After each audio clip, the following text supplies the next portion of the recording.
Olá, caríssimos irmãos e irmãs, sejam bem-vindos a mais um áudio da Liturgia da Palavra desta segunda-feira, dia 30 de agosto de 2021, 22ª semana do Tempo Comum. Hoje a cor litúrgica é a verde, tá? Mas vamos ver, que dia que é hoje? De santo. Hoje é dia de São Félix e Santo Adalto, tá? Depois eu coloco lá do que eles falam, do que se fala sobre esses santos, tá bom? Por enquanto não é nada de especial, mas aí qualquer coisa no dia seguinte, né, no dia 31, talvez eu esteja falando alguma coisa se algo me chamar a atenção. Aliás, todos os santos têm me chamado muita atenção. Vou virar marqueteira de santos. Mas, como prometido, nesse áudio da segunda-feira vou trocar aqui umas palavrinhas a respeito da romantização do adultério por uma novela. Mas, na realidade, todas as novelas de TV aberta, eu nem entro em Netflix da vida porque eu não assino. Aliás, TV a cabo para mim é uma perda de tempo. Vou ser bem franca em falar. Tá? Então, se alguém aqui assiste essas coisas, eu acho que seria importante repensar a sua vida. Ou foca, tipo, você tá indo assistir notícia 24 horas por dia, documentário, às vezes alguns documentários são bons, né, para limpar a cabeça, por exemplo, ver a vida selvagem, culinária, às vezes você precisa trabalhar, né, trabalhar com isso e você precisa de um upgrade aí a TV aberta não corresponde, não é verdade? Super entendo, tá? Mas se você tem só para entretenimento, para ficar enchendo a cabeça com alguma, como é que dá um frissonzinho aí pra ver um cidadão batendo a cara do outro, ver uns efeitos especiais só pra te deixar ansioso e não te deixa mais dormir, aí eu acho que era bom repensar, desculpa falar, tá? Eu não vou mentir, eu vejo novela. Eu vejo. Depois do noticiário da noite, tamo lá sentadinha vendo duas novelas naquela canal do pastor, do cidadão lá, né? Inclusive, agora não tem novela mais, a segunda novela da noite, antes do reality, né? Porque agora é um reality show atrás do outro, né? Tem agora uma série, né? Bem romântica, que lá me lembrou nos tempos de 40 anos atrás, daqueles livrinhos da Júlia. Júlia Sabrina, como é que é? Júlia Sabrina... Tinha outro nome também, eram 3 nomes, mas é Júlia Sabrina. Só que bem bobinho mesmo, né? Não acontece nada, aquela coisinha, ai, vai a mocinha, vai beijar o mocinho não sei o quê. Aí no final eu acabei descobrindo coisas sobre esse, que não é novela, é uma sériezinha que juntaram como se fosse novela, né? Eu não vou falar o nome porque eu vou dar um spoiler aqui que eu acabei descobrindo sem querer. Aí eu fiquei muito triste já. Ah, que droga, né?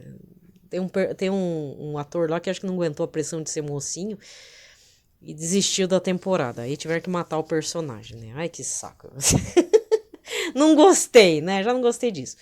Esse ainda tudo bem, mas não seria bem o caso de ficar assistindo, né? Porque estimula mesmo essa questão dessa imaginação. Que querendo ou não, é uma coisa que, infelizmente, eu já me alimentei disso. É um padrão que eu tenho que. Pra você é tipo bobinho, né? Mas são coisas que mexem comigo. E tipo, poxa vida, mexer numa coisa, num emocional que às vezes. Ai, tem gente que. Por isso que agora eu entendo o povo que gosta de futebol, gosta de assistir a largada da Fórmula 1, né? Teve gente que se frustrou aí com a Fórmula 1, não foi?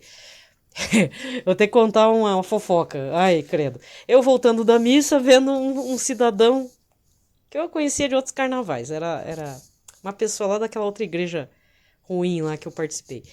E ele mora ali na região, quando eu tava voltando, e ele correndo da panificadora, porque tem uma panificadora próxima, e ele cheio de sacola com Coca-Cola e pão, e correndo. Eu falei, meu Deus, o que aconteceu, fulano? É um senhor lá.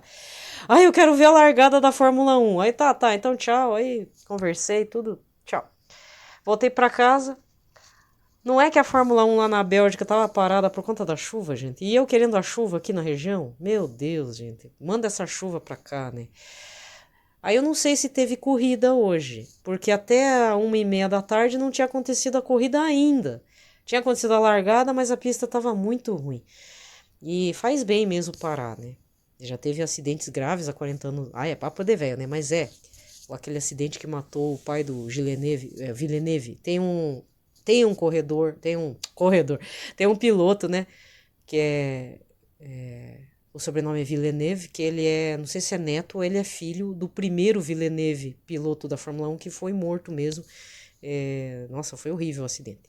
Nem vou ficar comentando. Eu vou romantizar também a morte do cara.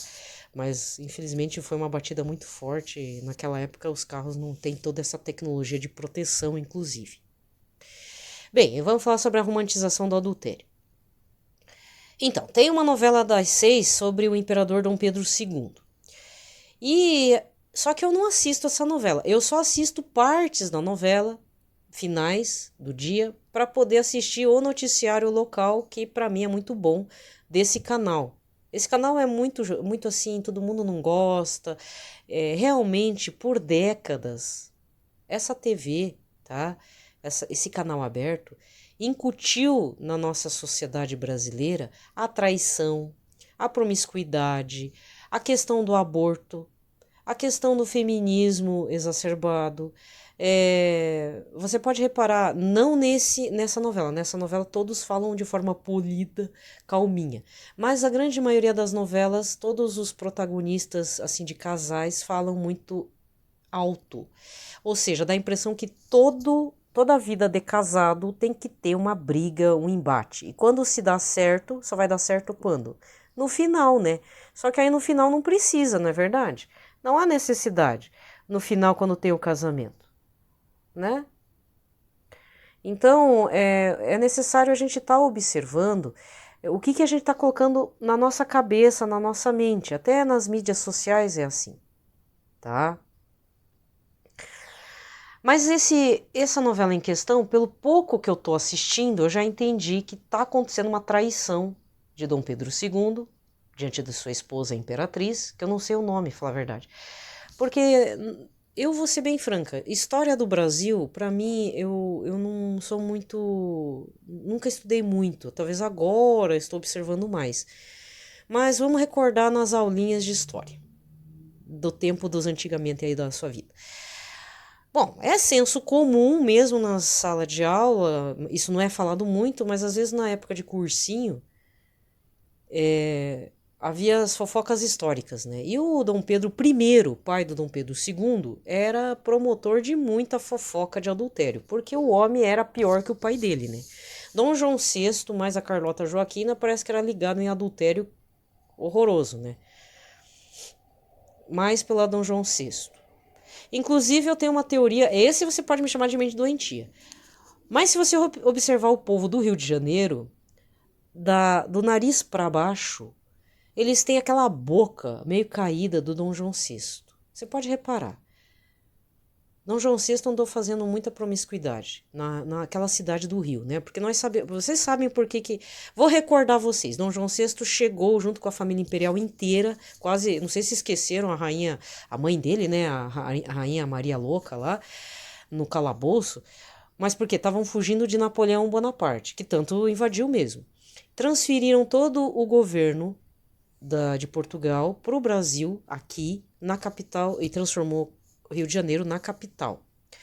Só que com essa questão de poder, isso deu margem para o Partido Brasileiro e para os grandes comerciantes aqui do Brasil, da colônia, a vislumbrarem a possibilidade de terem sua independência de Portugal. Tanto é que Dom João VI volta para Portugal, deixa seu filho Dom Pedro I, né? E aí o Partido Brasileiro faz a cabeça Dom Pedro I, né? Para que possa fazer a independência. Que tanto é que vai ser agora dia 7 de setembro, a independência do Brasil. É isso que é o 7 de setembro, não as manifestações aí pró ou contra o governo, tá? Eu tenho que falar as informações históricas, né, gente? Não é um mero feriado. 7 de setembro é o dia que o Dom Pedro I estava lá às margens do rio Ipiranga e falou independência ou morte, depois de uma dor de barriga, né? Diz que ele teve uma indisposição lá. E para encerrar o caso, independência ou morte. Até na história do Brasil tem que contar piada, né, gente?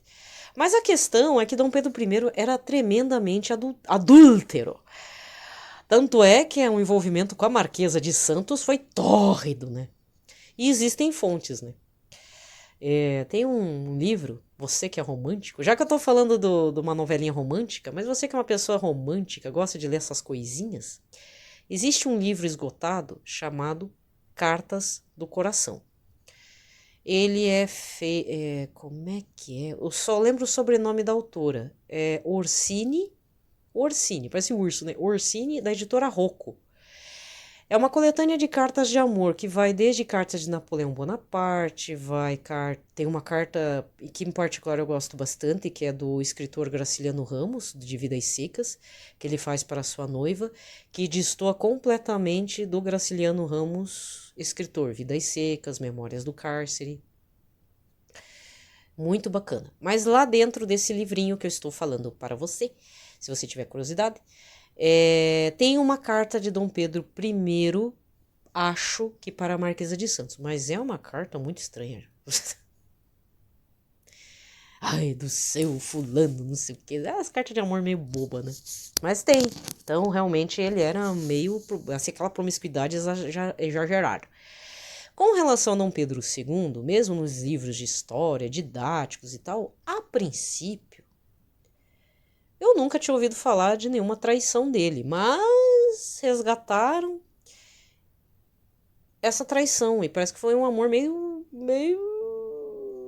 forte aí, né?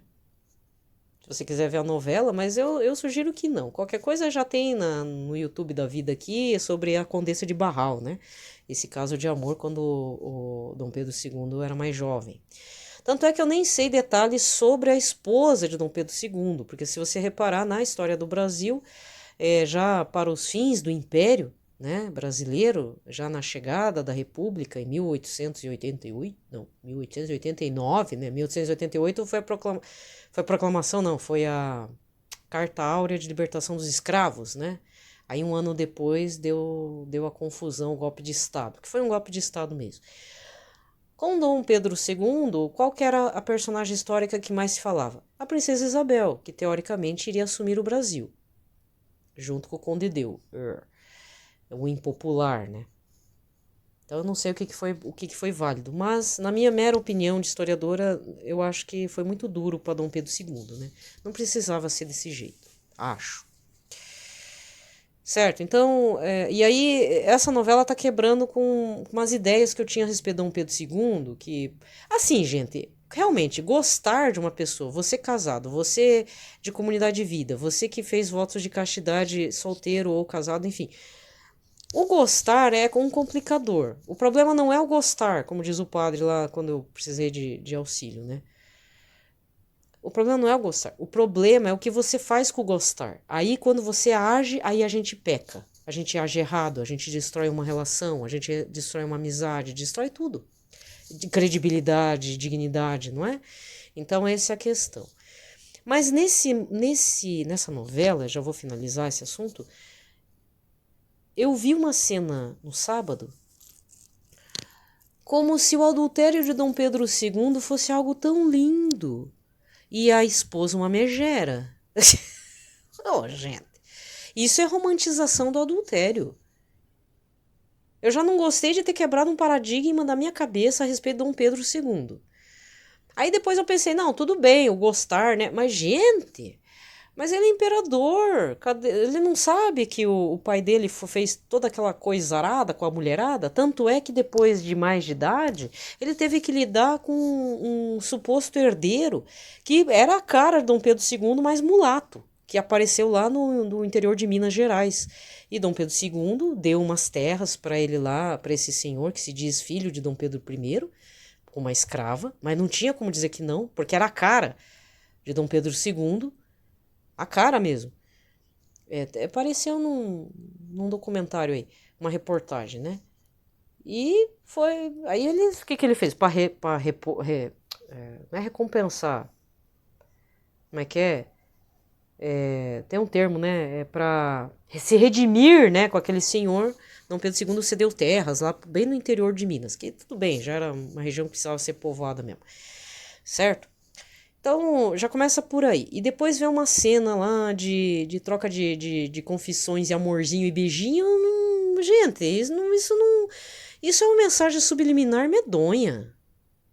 é passar pano sobre um erro de Dom Pedro II, dentro do seu casamento, dentro da sua família, sendo que ele era católico. Entendeu? Aí quem não erra? Gente, uma coisa é errar, outra coisa é você deliberadamente saber que aquilo tá errado, ser deixado levar por emoções, né? Não dá pra ser Roberto Carlos, são muitas emoções. Bom, olha quem fala, né? Mas assim, eu, né?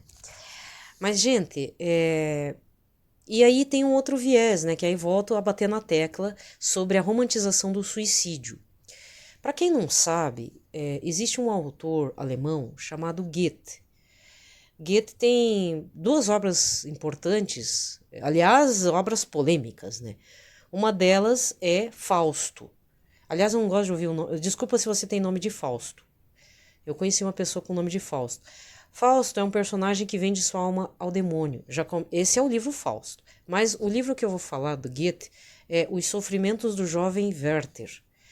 Esse livro, quando foi publicado no século XIX, 1800 e boalica, causou um furor tão grande na juventude alemã, porque assim, eu nunca li esse livro. O spoiler, que sempre o professor de teoria da literatura fala, que cai na prova lá do Enem ou do vestibular. Por qual a importância desse livro e o que causou na sociedade na época? Ou seja, querendo ou não, Goethe era um grande influenciador romântico, é de tradição romântica na questão literária, filosófica. Então, o que é romântico? É sofrer e vivenciar o nacionalismo alemão e ter idealizar a sua musa como aquela loira, aguada, pálida. Desculpa, você que é loira. Mas o romantismo que vem na Europa idealiza sempre a pessoa loira. Eu não sei por quê. A mulher loira, né? Não sei por quê. Parece o papo lá do Guarani, né? Ceci e Peri. A Cecília com o índio Peri, né? O Amor Impossível, José de Alencar. Eu também nunca li, nunca gostei. Mas o mérito de José de Alencar é trazer a brasilidade, né? A questão nacional, Brasil, pro centro da coisa. A partir de um romance lá, romântico. Enfim, nesse processo romântico, o Werther se mata. O que acontece? Por causa do livro, e acho que e justamente pelo viés romântico, porque não é o romantismo esse que a gente vê da sofrência, da Marília Mendonça, desses cantores, não é isso. O romantismo como filosofia, como questão literária, como ponto artístico, ou seja, nas artes mesmo, é essa questão do nacional sendo valorizado, então a memória alemã, aí no caso do Goethe. Se você vai na França, tem lá Os Miseráveis de Victor Hugo, que também é uma obra romântica, tem ali um romance mesmo de um casalzinho, mas o foco principal são questões nacionais. Colocar o nacional, né, essa identidade nacional no centro político e ideológico, ideológico mesmo. E esse livro, ele foi tão, digamos assim, Goethe foi tão influenciador analógico não, mas influenciador literário, que muitos jovens cometeram suicídio por supostamente amarem alguém. Ou enfim, se mataram mesmo. Isso é realmente a romantização do suicídio. Então eu tô querendo dizer o seguinte: cuidado com aquilo que você lê, com aquilo que você assiste, porque vai ficar no seu inconsciente. Aí a gente vai falar de Freud assim rapidamente, né? Isso pega, cola na gente e a gente fica passando pano para algumas situações da nossa vida e não tá certo. A gente pensa tanta coisa, eu vou no cerco de Jericó pedir pela, sei lá, tô aflita ou aflito por alguma coisa. E só que a gente não reflete essas coisas que a gente introjetou de forma seja consciente ou seja inconsciente, seja por uma propaganda de margarina, seja por uma propaganda de carnes, ou até essa questão. Por que existe muito movimento vegano, veganismo mesmo, ferrenho dentro das redes sociais e tem gente comprando, até eu tô quase comprando essa coisa. Porque, querendo ou não, existe uma lógica. E mesmo que a gente vá refutando e tal, no fundo a gente vai deixar de comer carne. Porque não é legal mesmo. Aliás, não tem nem floresta amazônica, vão comer carne pra quê? Né? Então, se realmente isso for contribuir para a preservação do olho d'água, né, formador de rios e florestas, então eu deixo de comer carne mesmo. Vamos comer aí proteína de grilo, pó de grilo. É, essa tendência lá nos Estados Unidos, né? Aqui ninguém tá insistindo, mas eu acho que seria legal comer farelo de pó de grilo. Até porque é inseto, aquilo lá não vai prejudicar ninguém e dá muita proteína. Já que é pra ser a diferentona, vamos ser, né? Certo? Então eu quis dizer isso, perdendo seu tempo, 20 minutos falando isso. Cuidado com o que você assiste, seja na parte de filme, seja na parte de novelas. A primeira coisa que eu olhei, bati o olho e vi. Só que assim, antes eu achava que muito bonito, eu achava que, né? Mas não gostei não. Porque eu me coloquei na posição da esposa de Dom Pedro II, que está numa situação tremendamente difícil. E essa questão da traição, as traições do pai de Dom Pedro II, foi levantada na novela. Mas também não criticando essa novela, ao contrário, até dando um ponto positivo. A pessoa que está por trás, porque existe uma historiadora ali, tá? Se não me engano, é a esposa do Sr. Schwartz, o fundador da Companhia das Letras lá. Ana... Ai, eu esqueci o nome. É a moça que fez... A moça, uma senhora já, uma historiadora. É aquela que fez o livro As Barbas do Imperador, da própria Companhia das Letras, né? Porque ela é esposa do, do fundador, né? E o Sr. Schwartz é judeu. Não estou também desmerecendo, não. Grandes editoras aqui, formadoras de opinião, são de famílias judias. É só prestar atenção. Certo? Então, a Companhia das Letras é a Imago, que agora assumiu, mas era da psicanálise, era de família judia, até pelo símbolo. Outra, Perspectiva, editora Perspectiva de Filosofia, que você já deve ter visto muito. Ela tem livros na parte judaica, de escritores judaicos, assim, meio que ortodoxos, é de uma linha até mais... Nunca imaginei. Né? A coleção Perspectiva é aqueles livros que tem uma capa branca, a fotinho às vezes do filósofo e o nome, assim, todas meio parecidas, tem até um número, né? Existe até hoje. Deixa eu ver outra. Grande. A editora Grupo A. Artmed Bookman, Grupo A.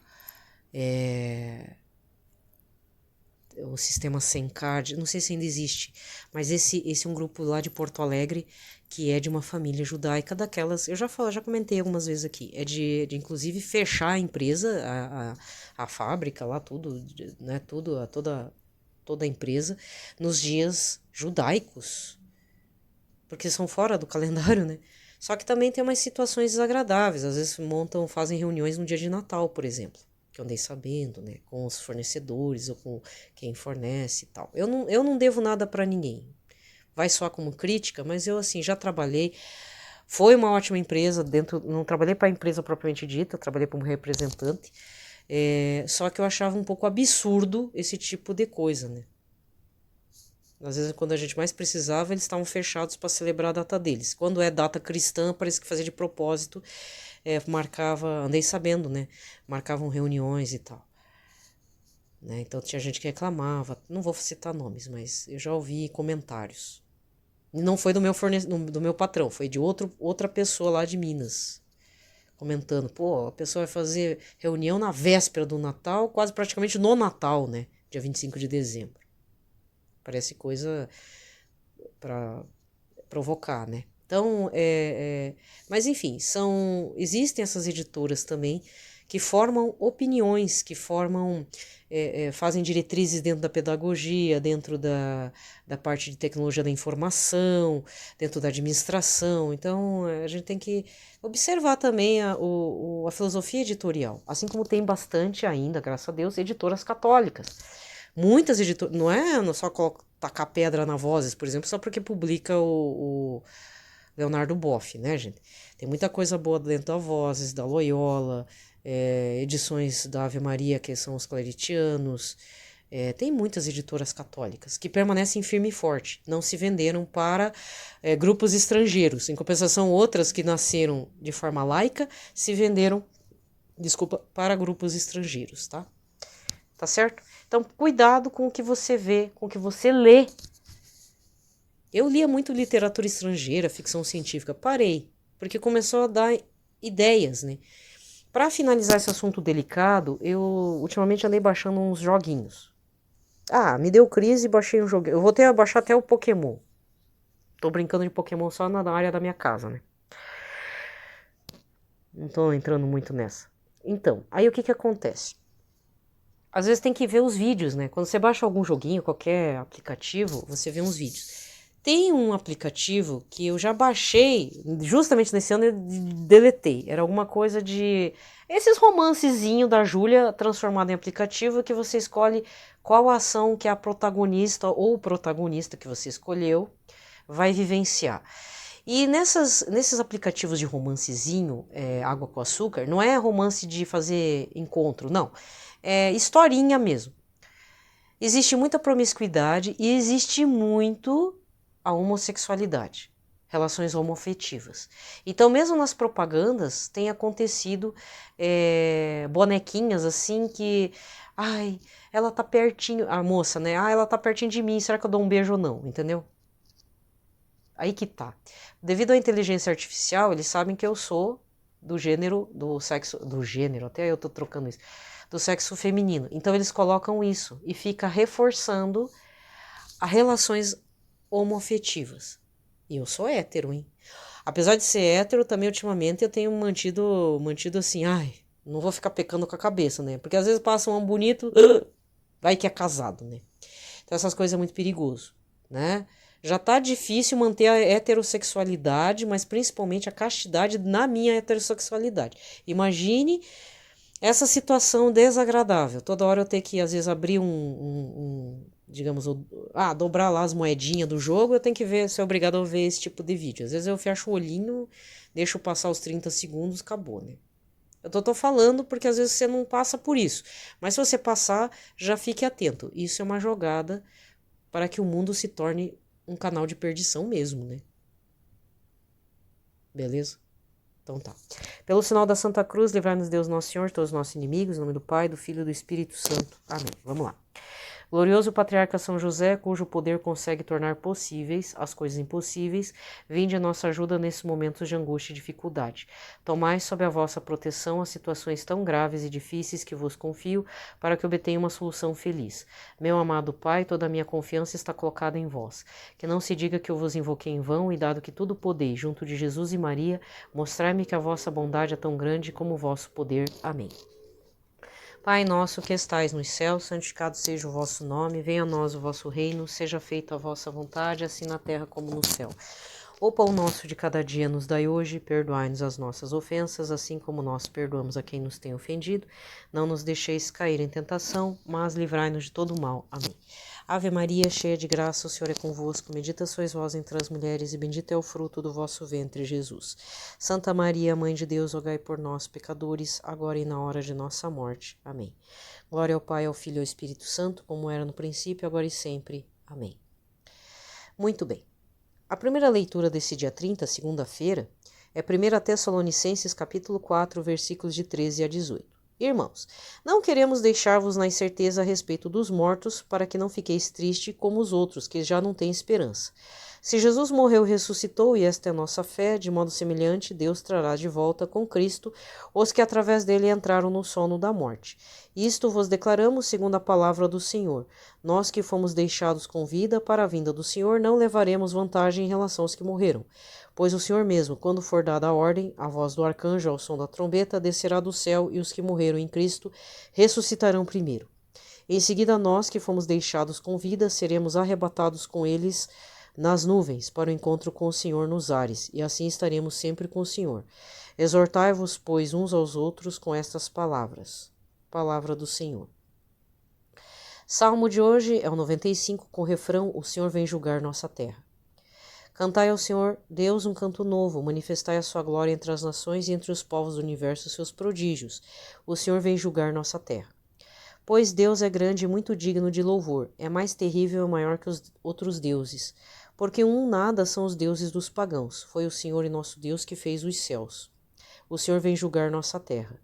O céu se rejubile e exulte a terra, aplauda o mar com que vive em suas águas, os campos com seus frutos rejubilem e exultem as florestas e as matas.